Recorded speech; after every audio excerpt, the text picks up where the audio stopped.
be added on. It's an honor to be here with Dr. Zhang. I know many of you know who Dr. Zhang is.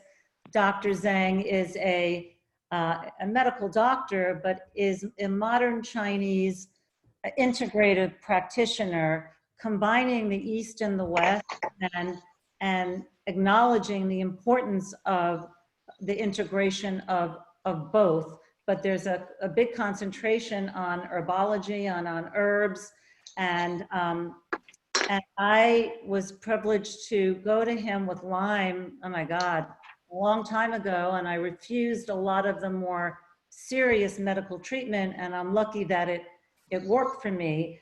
And what we're going to talk about really, and the most important thing is prevention, COVID treatment, post-COVID treatment, but we're living in a world with Lyme and tons of pathogens and Corona and COVID. So all of Dr. Zhang's studies and all of his products are relatable to all these different areas. So anyway, welcome Dr. Zhang, and thank you for being here.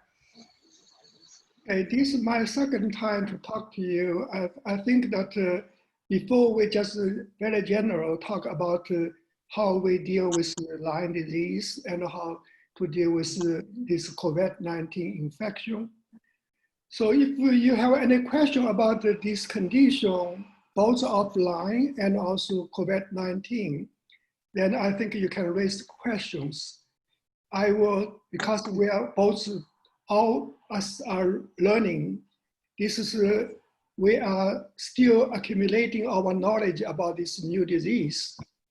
So because I have some medical background, I may understanding some of the information a little bit better. So in this way, I can explain to you. And guys, can you mute your audio until you're ready to talk? So Dr. Zhang, can we start with, and I think this is important because there are a lot of people that have Lyme and then they got COVID on top of it, and it becomes this whole kind of total inflammation. And what we talked about last time, even just going forward in this current environment, the importance of the allicin, and maybe you could touch base on that, combined with the circulation P, and then we'll get into the AIM and the Artemisia. Okay, I think Lyme disease as a basic disease, if we add in the infection of COVID-19, that increase the risk factors. And because Lyme causes immune dysfunction. For people with immune dysfunction, especially immune deterioration, compromise, like CD57 low, and also body's ability producing antibody low. That's very common in Lyme patient, the chronic Lyme patient. And also chronic Lyme also causes autoimmunity, oversensitivity. And oversensitivity can make the new infection, the COVID-19 infection, because the immune system is not very stable. It's likely to have a cytokine storm or explosive inflammation. So therefore, these two diseases, if they come together, I think that many people with chronic Lyme disease as a basic sickness, then if we contract with COVID-19, that is made the risk factors increase. So I think that to know both of how to deal with it is important. I think that probably people know that COVID-19, the infection, it is very easy to spread, very contagious, but the morbidity and the mortality is not very high. Only about 20% or less people become seriously sick. And only less than 6% people become critical sick, needs ICU or needs a ventilator. So very important is how to preventing the 80% or more of these people, either asymptomatic or very mildly sick without needing hospitalization. How to preventing these asymptomatic and also mildly or moderately sick people, preventing them from developing into serious sickness and critical sickness. That is the most important thing.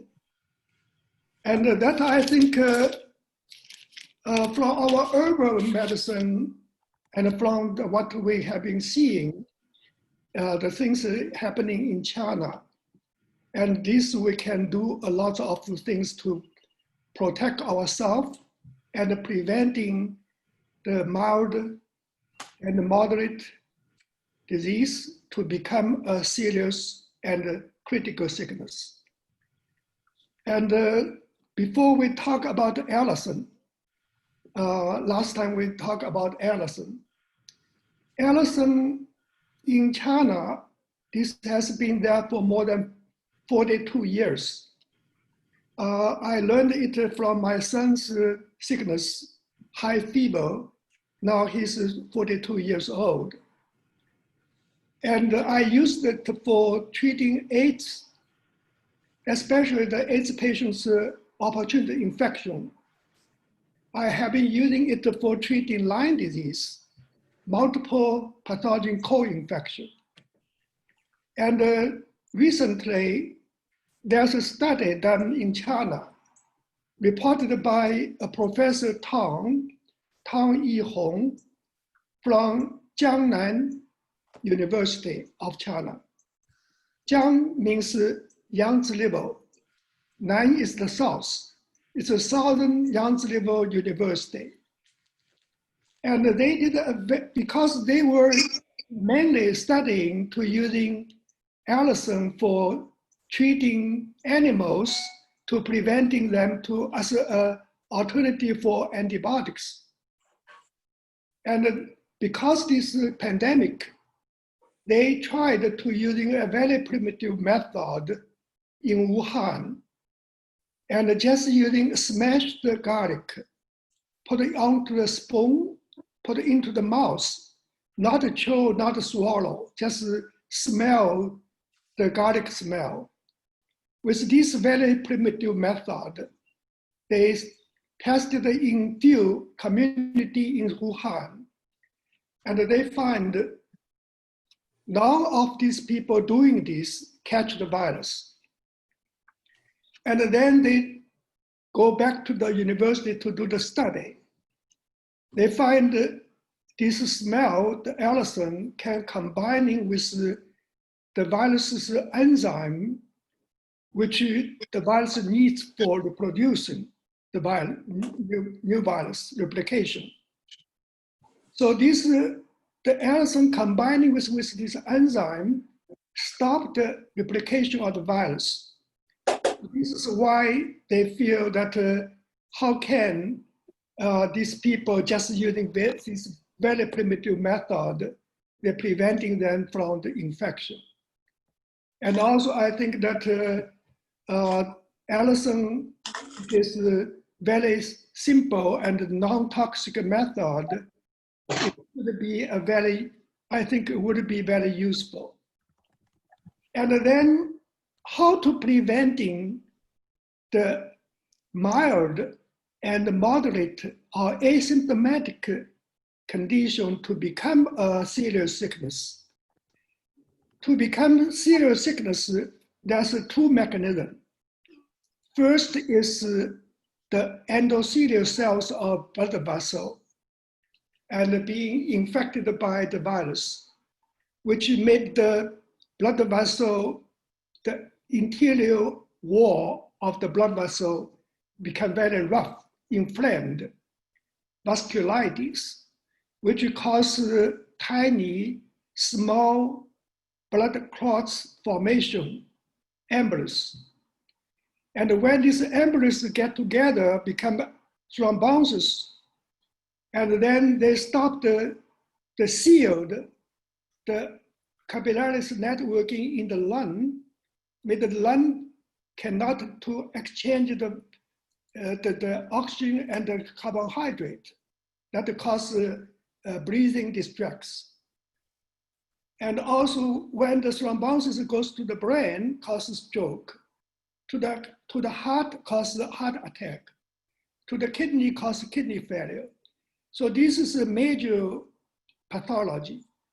We can using allicin, circulation P to preventing this to happen.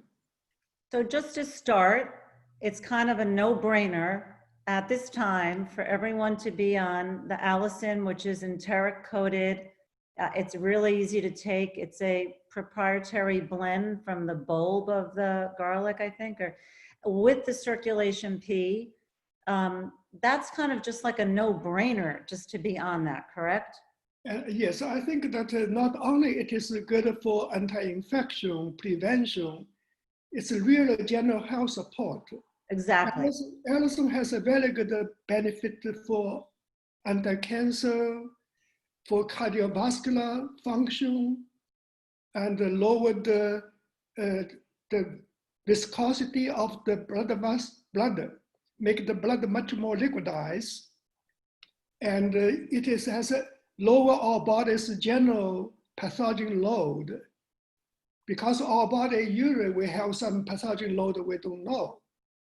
And allicin has a very wide spectrum antibacteria, mycobacteria, fungus, protozoa, and certain virus. Therefore, it can generally lower the pathogen load in the body. That is very beneficial.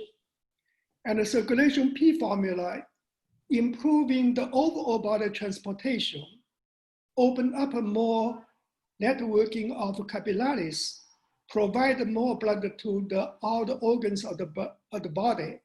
So general support of general health, it also preventing DIC, diffused intravascular coagulation.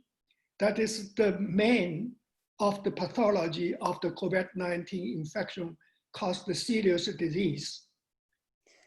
And also that, yeah. No, I just want to just put a caveat here that I recommend everyone as an individual having a consult.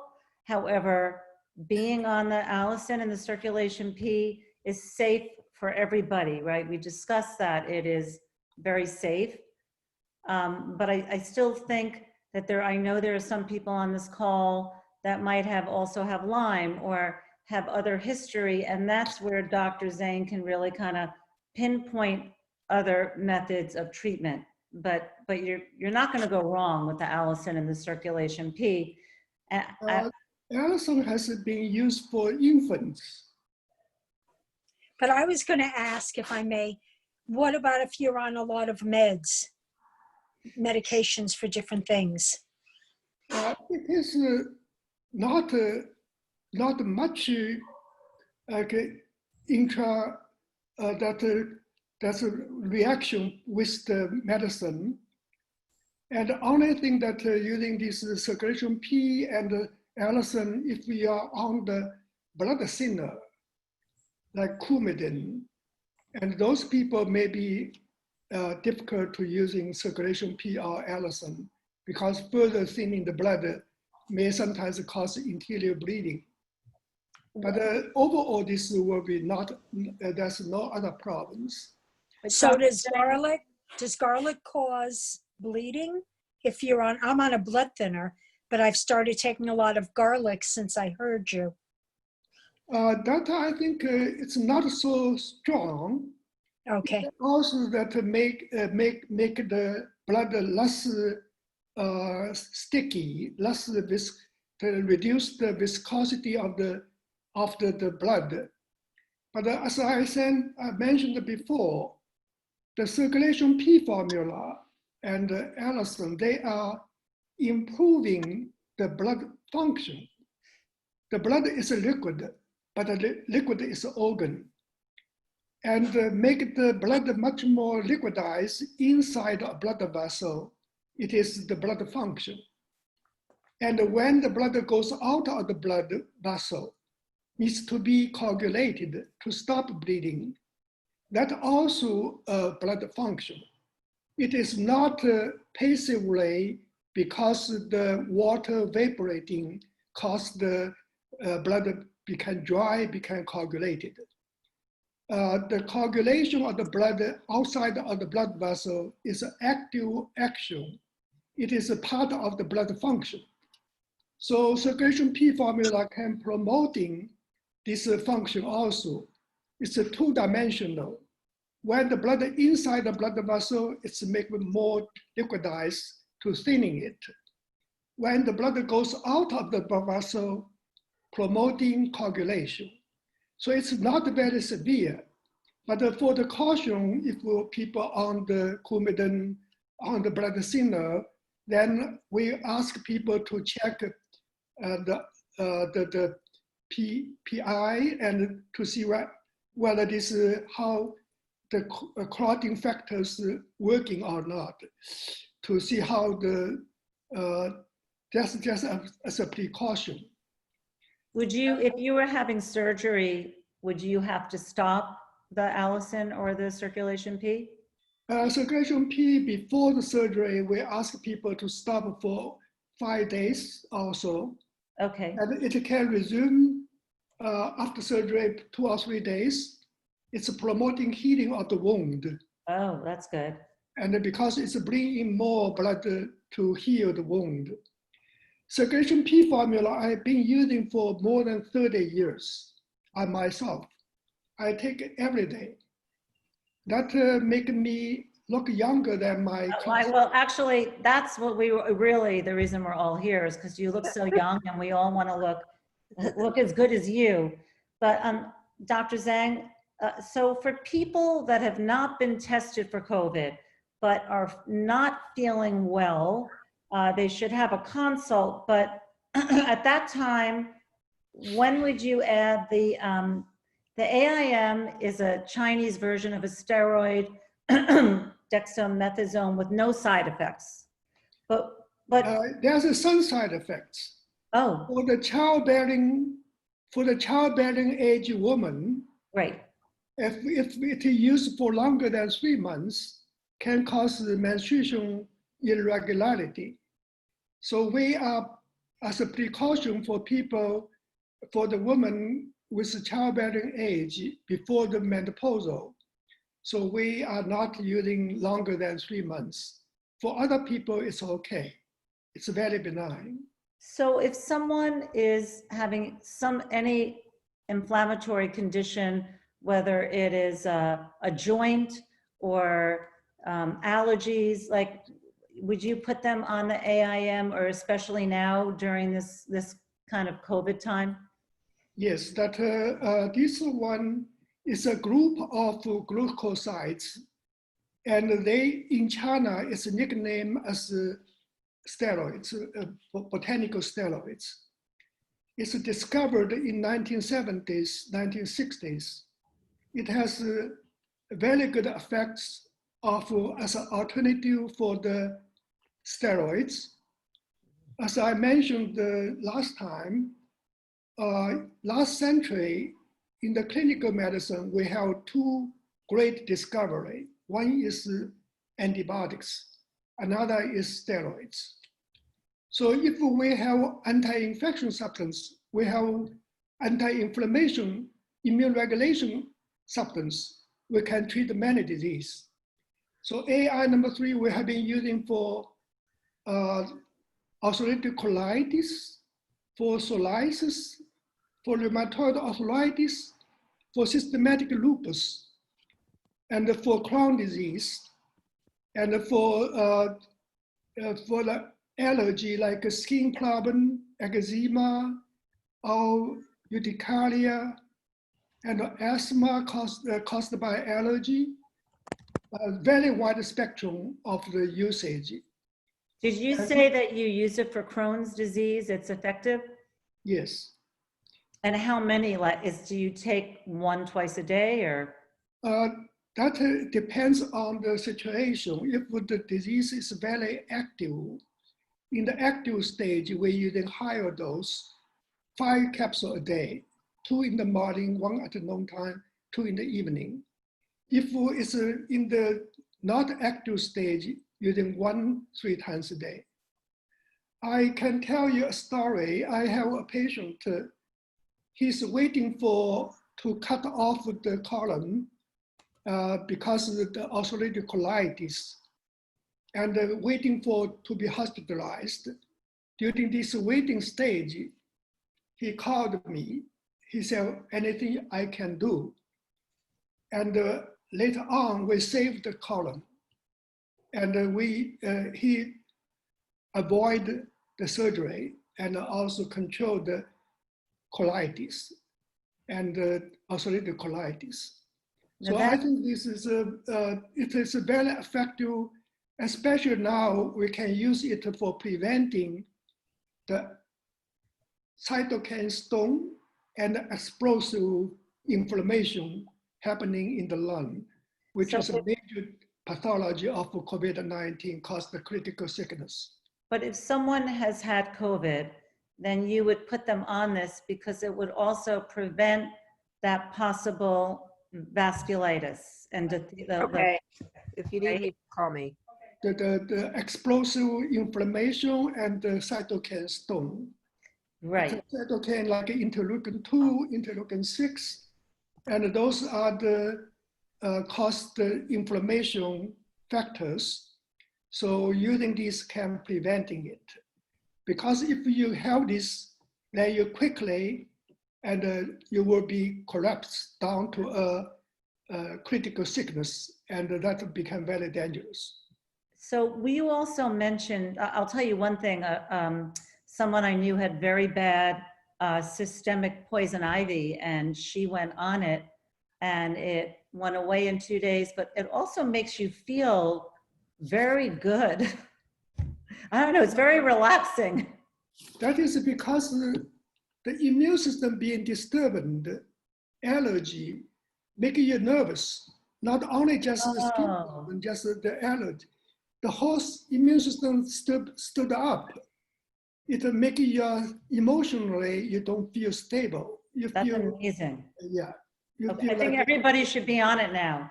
Yeah. But that's, you're right, because if your immune system is inflamed, then your nervous system is activated. And then for me, because I had cancer 15 years ago and I had COVID, and you told me I should be on the Artemisia because we don't want to mess around. But anyone that, again, if you have a consult, but anyone who has had a prior condition at this time, especially if you have COVID, then the Artemisia could be life-saving, right? Yes, I think that cancer survivors, now many, we have cancer survivors, they went through the oncotherapy, either surgery or chemo or radiation, and all targeted treatment. And after this treatment, the main lesion is removed or destroyed, but there's some of the cancer cell left over there. Because cancer's invasive behavior starting very early. So the main lesion removed, destroyed, but there's some spreading cells still in the body. This we call the minimum residual disease. The minimum residual disease, we cannot using chemo to deal with it because chemo is too toxic. But this minimum residual disease is the foundation of relapse and metastasis. Relapse and metastasis, those cancer are more malignant than the original cancer because this cancer has mutated. So for relapse and metastasis, to preventing it, we have to treat the minimum residual disease. And luckily, the ART-M, the artesunate, it's very benign. It's only promoting cancer cell undergo apoptosis without hurting normal cells. this is very difficult to get, this kind of substance. So this is very good for treating precancerous condition, like a pap smear positive for dysplasia, like the polyps in the ulcerative colitis, like the epithelium, intestine epithelium dysplasia in the stomach. And all those can be prevented. And then preventing the minimum disease, residual disease to become a relapse and metastasis cancer. That way you can use it. It's very useful. And we've been using it for treating many people like liver cancer, because before I was treating hepatitis C, hepatitis B, autoimmune hepatitis, fatty liver. Those finally they develop into cirrhosis, then to become a liver cancer. We've been treating many people with liver cancer after oncotherapy, and they keeping them very well and preventing the relapse of metastasis. So I think this is a good thing because cancer is not so, everybody has cancer cells in their body. Autopsy reports when a person 80 years old, like me, 100% has cancer in their body. Amazing. Sometimes even not one cancer, maybe several cancers. But only 40% die from cancer. 60% are not died from cancer. So these people, everybody has cancer. We have to preventing them from the cancer precursor to develop into cancer, clinical diagnosable cancer. So we can using this as a prevention. I myself were taking this like 1 month on, 5 months off, because this is a dynamic balance. If we are immune system apprehended, those cancer will not develop into a clinical diagnosable cancer. If your immune system being suppressed and the cancer apprehended, then it will develop into a clinical diagnosable cancer. So I think before we don't have things like artesunate, which is benign, it's selectively against the cancer without hurting normal cells. This is a very good substance. And thanks to the institute at the University of Washington State University in Seattle, and they did the study, and also the study later on, the National Institute of Cancer, NIC, also did a study. So this is well known, but because this is it's not invented in this country, so there's no patent, no money there. So nobody just advocating it. That is why we use it.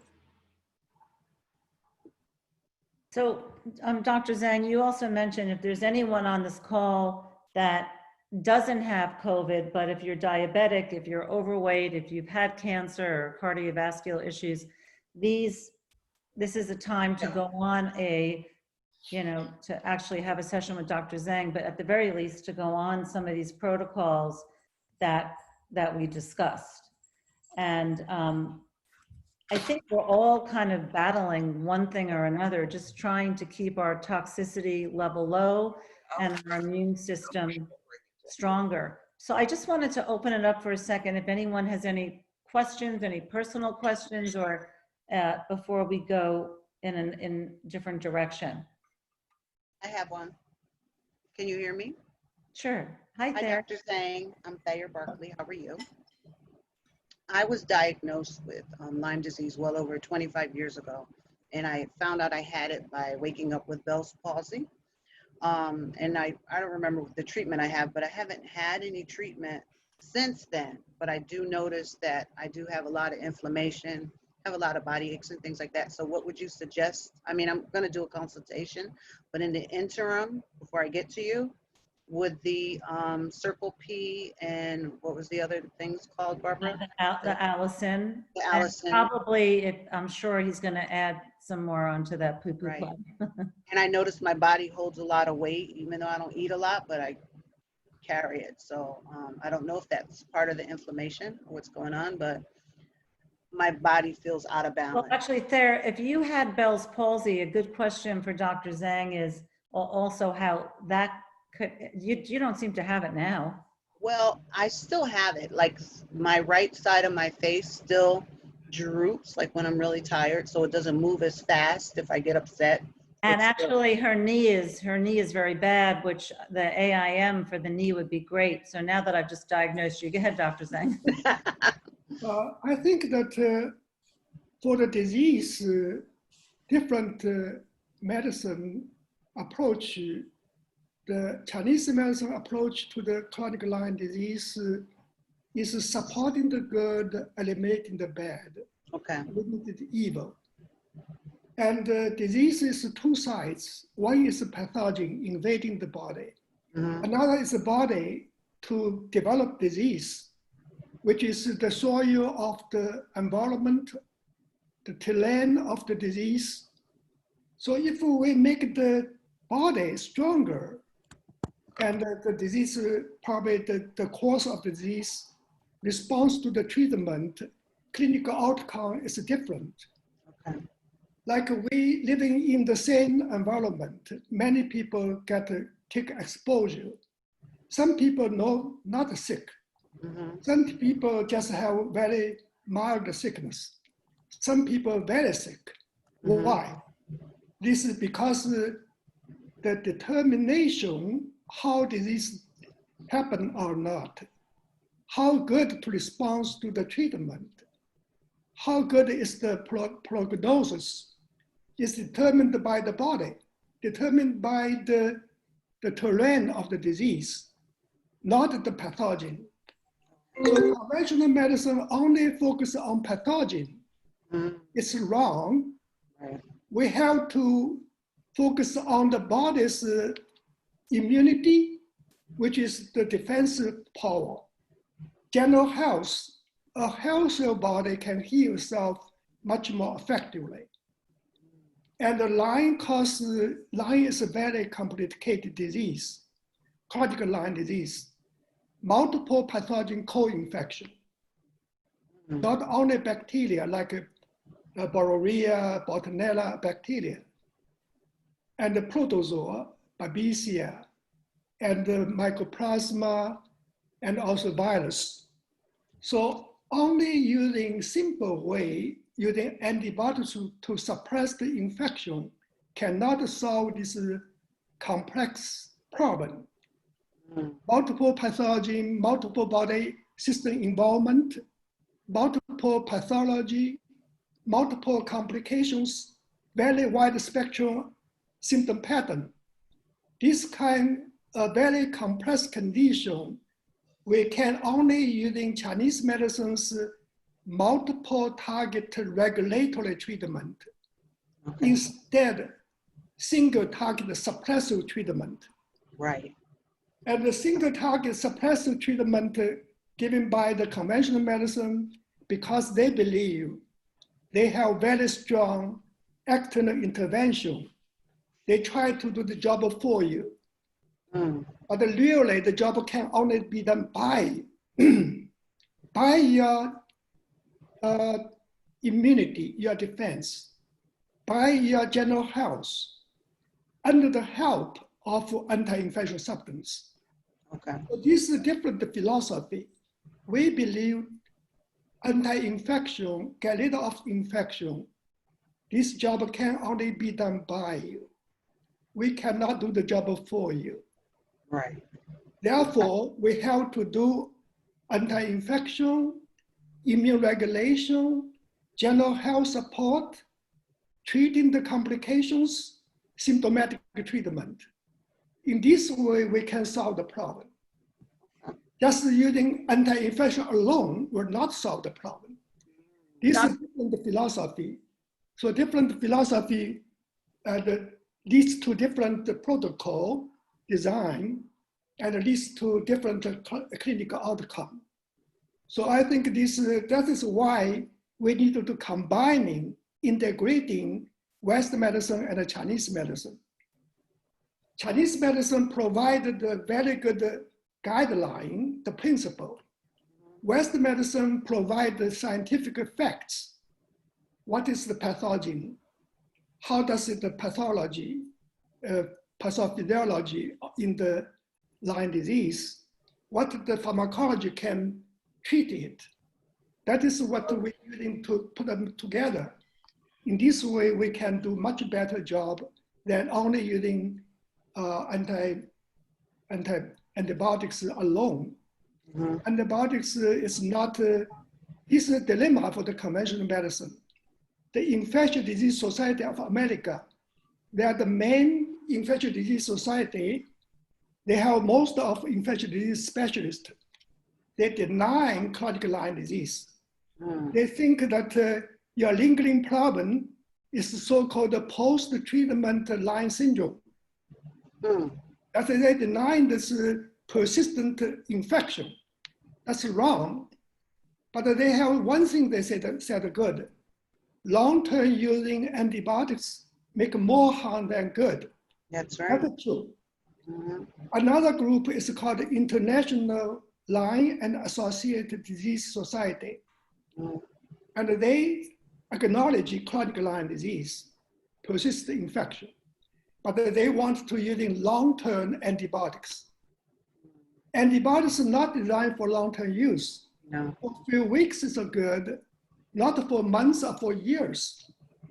Months and years cause the flora disturbance in the gut, Mhm. cause the fungus overgrow, yeast overgrow, and it is not good for long-term use. But this is a dilemma for the conventional medicine. So that is why we say we need a multiple target regulation instead single target suppression. Awesome.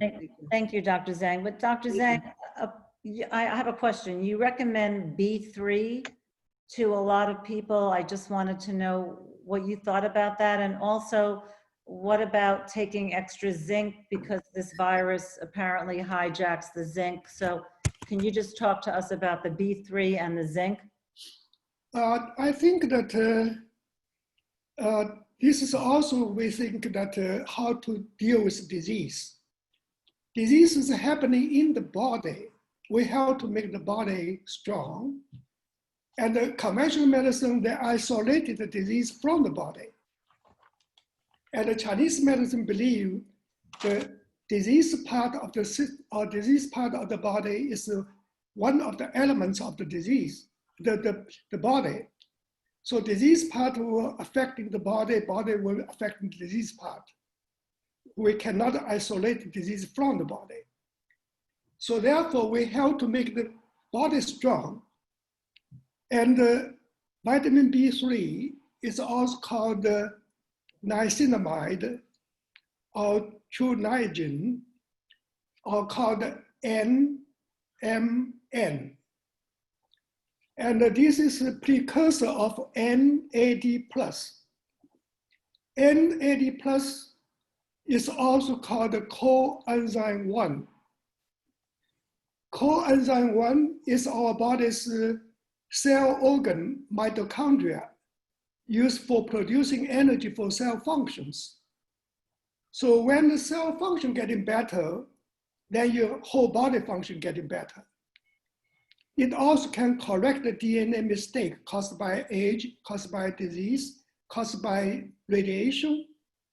When the DNA mistake corrected, our body's fundamental biological function improved.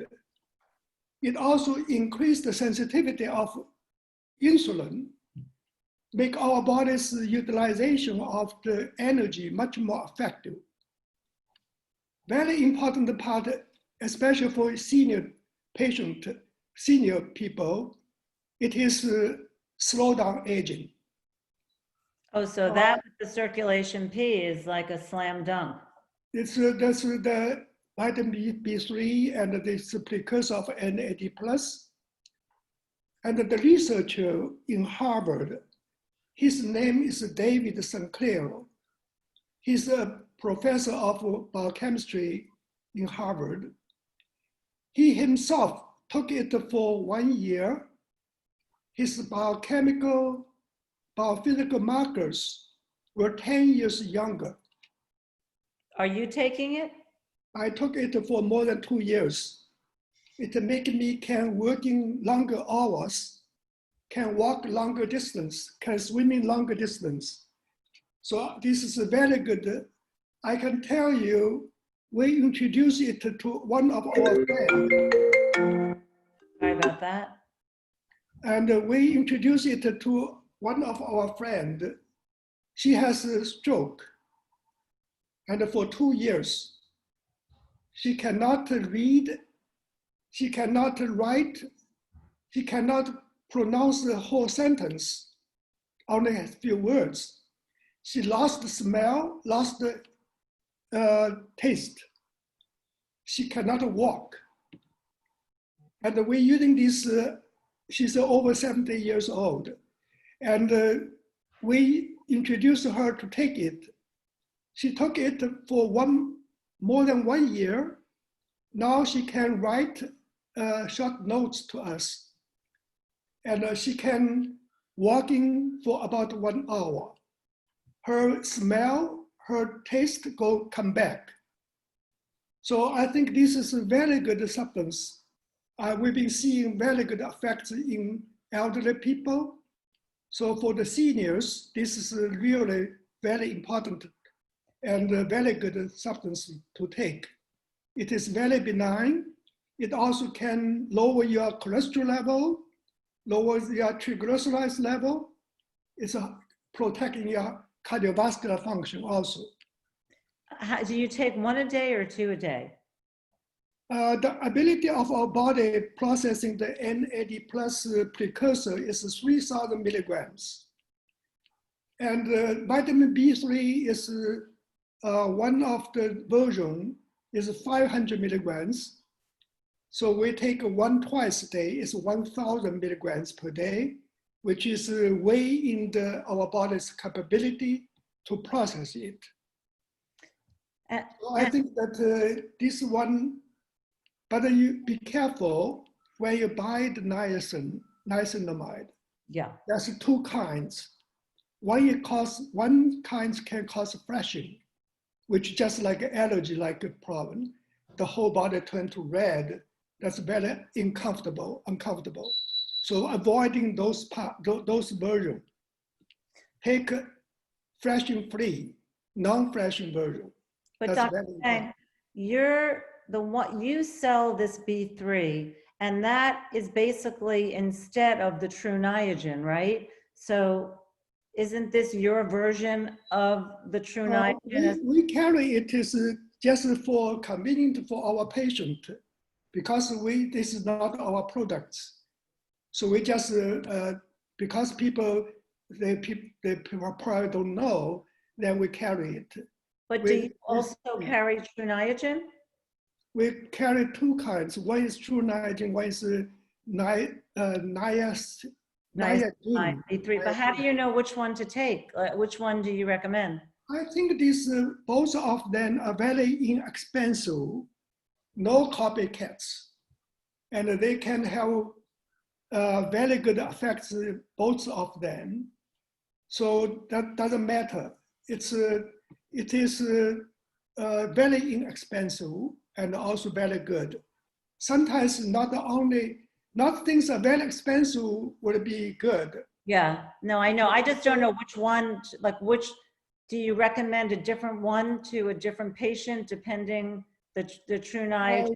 I think that in order to reduce the financial burden of our patient, we chose a very affordable one. So nice. Which are like $15 for 2 or 3 months. So that is, we chose this one because the effect is similar. Right, exactly. And True Niagen is so expensive. And my last question, and then we'll open it up do you feel though that zinc and vitamin D, they seem to say it's like, what's your viewpoint on that, since they say it's important? I'm curious. Vitamin D is important for immunity, not only for the osteoporosis or osteopenia. It's helping to contain the calcium. Zinc is also help with our immune function to preventing the virus infection. So those things, I think, if you take multiple mineral and that just taking the dosage according to the bottle will be enough. And usually the vitamin D3, D, we take 2,000 to 4,000 units per day. With the K. Yeah. So do you also, for people that are having gut issues, which a lot of people have had if they've been on antibiotics or chemo, what do you recommend? That we're using some of the traditional Chinese medicine. And traditional Chinese medicine, that there's a lot of formula can help the GI system regulatory functions. Another way to improving the GI function, you can rub your stomach and rub stomach clockwise 1 to 200 times. That can also improving your GI function. And so I think that GI function in Chinese medicine being considered very important because it is the nutrition, our nutrition, the source of the nutrition to support our body functions. So very simple way is to using ginger tea. Ginger tea is very good for improving the digestive function, and also lemonade and lemon water. And I read a report. They say why in Israel, people are very rarely got COVID-19 because Israelis, they drink lots of lemon water. Oh, And the wow. lemon water has the citric acid can have very good effects to preventing virus infection also. There was a person using the skin of the orange skin plus ginger to make a decoction to drink. Using this way also one way of preventing virus infection.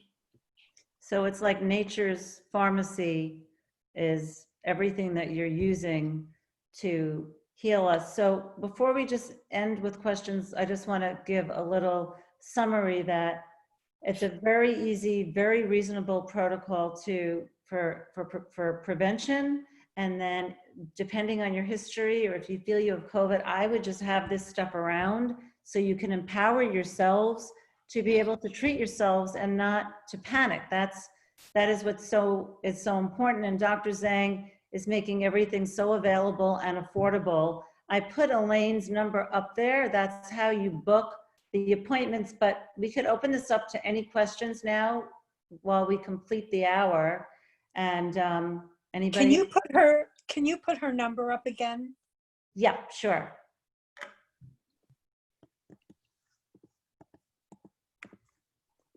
And I mean, we've talked about the vaccine, and Dr. Zhang seems to think it's good, but I certainly wouldn't be the first. I would rather do this protocol first. I don't know, Dr. Zhang, I asked you, my fear is that a lot of people don't know their antibody levels, and the vaccine is supposed to promote antibodies. So I just wonder if some people might get Scared. yeah. You know, vaccine is a protein. So it's a protein to the body it's antigen. It can trigger body's immune reactions.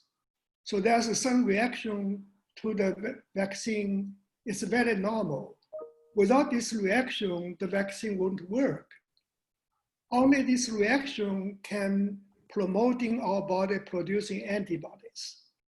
So I think vaccination is important.